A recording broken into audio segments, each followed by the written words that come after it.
আচ্ছা, আগের ভিডিওতে যে কাজটা করছি আমি অনেক কথা একসাথে বলে ফেলছি। এটা হয়তো আপনাদের মনের মধ্যে একটু প্যাচ লাগতে পারে বা কোনো সমস্যা হতে পারে। তা আমি আসলে ক্লাস ভেরিয়েবল আর হচ্ছে মেথড একসাথে দেখাইছি। তো এখন যে কাজটা আমি করব, আমি মেথডে রিটার্ন ইউজ করব। ঠিক আছে? তো ক্লাসের কিছু কাজ করব। তাহলে ইউজ রিটার্ন ডট পাই। তাহলে আমি রিটার্ন ইউজ করব প্রিন্টের জায়গায়। তাহলে এখন একটা কাজ করি, আমি একটা ক্লাস নিই। ক্লাস নিয়ে আমি ক্লাসের নাম দিচ্ছি, কি নাম দেওয়া যায়? সে দিলাম ক্লাসের নাম হচ্ছে স্কুল। ঠিক আছে? তাহলে স্কুলের আমি একটা নাম, স্কুলের আমি একটা নাম দেই। স্কুলের নাম দেই ভিএপিসি স্কুল, মানে ভেড়ার আড্ডা পাইথন ক্লাব স্কুল। ওকে। তাহলে আমি একটা নেম ভেরিয়েবল দিচ্ছি, সেই সাথে আমি একটা মেথড দিয়ে দেই। তাহলে মেথডটা দিয়ে দেই যে কি দেওয়া যায়? মেথডটা দিয়ে দেওয়া যায় যে পড়তে বসো। ঠিক আছে?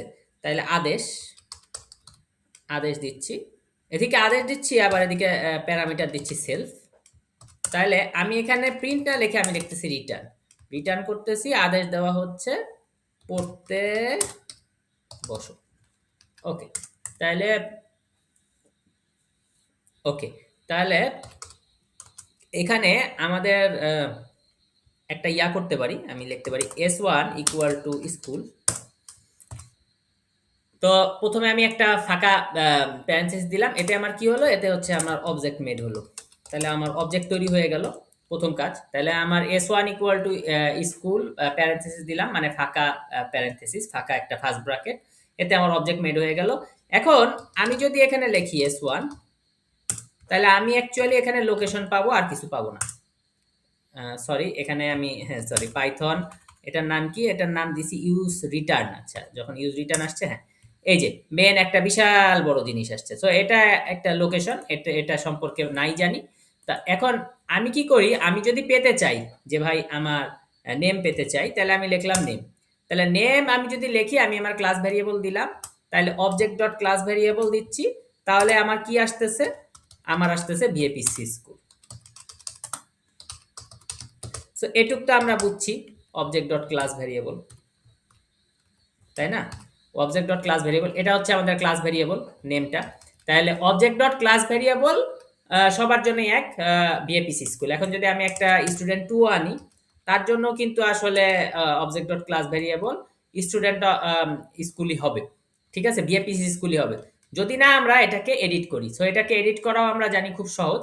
এটাকে এডিট করতে গেলে আমরা যদি সে এখন এটাকে আগে প্রিন্ট করে দেখি ভিএপিসি স্কুল আসে কিনা। তাহলে এই যে আসছে ভিএপিসি স্কুল। ঠিক আছে?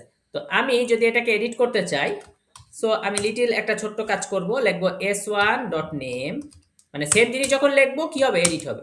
তাহলে ভিএপিসি স্কুল না লিখে আমি লিখি ভেড়ার আড্ডা, মানে ভেড়ার আড্ডা পাইথন ক্লাব। তাহলে এবার যদি আমি এটাকে প্রিন্ট করি, s1 ডট নেম চেঞ্জ হয়ে যাবে। এই যে কি আসলো? আগের বারে আসছে ভিএপিসি স্কুল, এবার আসছে ভেড়ার আড্ডা পাইথন ক্লাব। তাহলে এবার যেটা হলো সেটা কি হলো? এবার হচ্ছে এডিট হলো। ঠিক আছে? এবার কি হলো? এডিট হলো। ওকে। তাহলে এখন আমি যদি নতুন কিছু আনতে চাই, নতুন কিছু আনতে চাই, তাহলে আমি কি করব? আমি জাস্ট লিখে দিব। সো এই নেমটা আগের থেকেই ছিল। তাহলে যদি ক্লাস ভেরিয়েবল আমার আগের থেকে না থাকে, যেমন আমি যদি বলি স্কুলটা ইস্টাবলিশ কবে হয়েছে, ইএসটিডি, তাহলে স্কুলটা ইস্টাবলিশ হয়েছে ধরি 2023-এ। ঠিক আছে?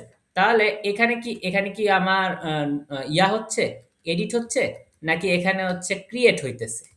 এখানে হচ্ছে কি নতুন একটা জিনিস ক্রিয়েট হচ্ছে। ঠিক আছে? তার মানে ক্রিয়েট হলো। ঠিক আছে?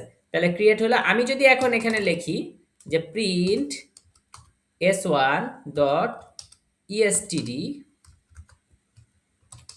তাহলে আমি এখানে গেলাম, এই যে ভেড়াটা পাইথন ক্লাব আগেরটার জন্য, এটার জন্য 2023, কারণ ভেড়াটা পাইথন ক্লাবও আমি প্রিন্ট মুছি নাই, এটা আসছে।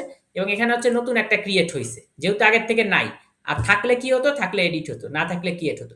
এই জিনিসটা আমরা এই পর্যন্ত বুঝছি। এখন আমি কি করছি? এইখানে আগের বারে লিখছিলাম প্রিন্ট, কিন্তু এবার আমি লিখছি রিটার্ন। প্রিন্টের বদলে রিটার্ন, প্রিন্টের বদলে রিটার্ন লিখলে কি হবে সেই জিনিসটা আমরা এখন দেখব। তাহলে আমি এখানে উপরের দিকে এখানে করি যে s1 ইএসটিডি আমি এখানে মুছে দেই, যেগুলো তো আমরা বুঝছি। ঠিক আছে, ভ্যারাডা পাইথন ক্লাব এগুলো যে আমরা প্রিন্ট করছি এগুলো তো আমরা বুঝছি। তা আমরা এখন যে জিনিসটা করব, আমি লিখবো জাস্ট এভাবে লিখবো স্টুডেন্ট ডট আদেশ। লেখার পরে আমি এখানে এটাকে সেভ করতেছি এবং টার্মিনাল ওপেন করে আমি এটাকে রান করতেছি। দেখেন টার্মিনালে রান করার পরে কিছুই আসলো না, আবার দেই, আবার রান করি, কিছুই আসলো না। আসলে কি কোনো প্রবলেম হয়েছে? না, প্রবলেম হচ্ছে এই রিটার্নটা।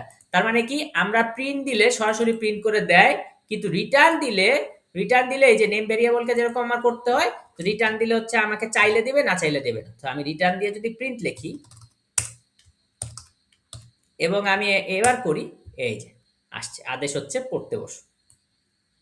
ঠিক আছে, তো এই মেথডে আমি আর অন্য কিছু লিখি নাই, খালি এইটুকুই লিখছি, যার কারণে আমাকে সরাসরি যে মেথড সেটা দিয়ে দিছে যে স্টুডেন্টদের প্রতি, স্কুলের পোলাপানের প্রতি আদেশ করা হয়েছে পড়তে বসো।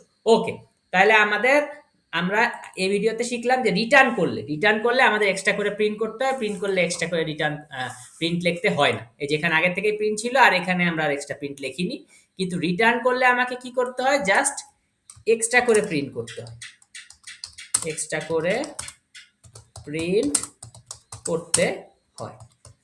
আর আরেকটা রিটার্নের ইয়া আছে, যে রিটার্ন শুধু ফাংশনেই করা যায়।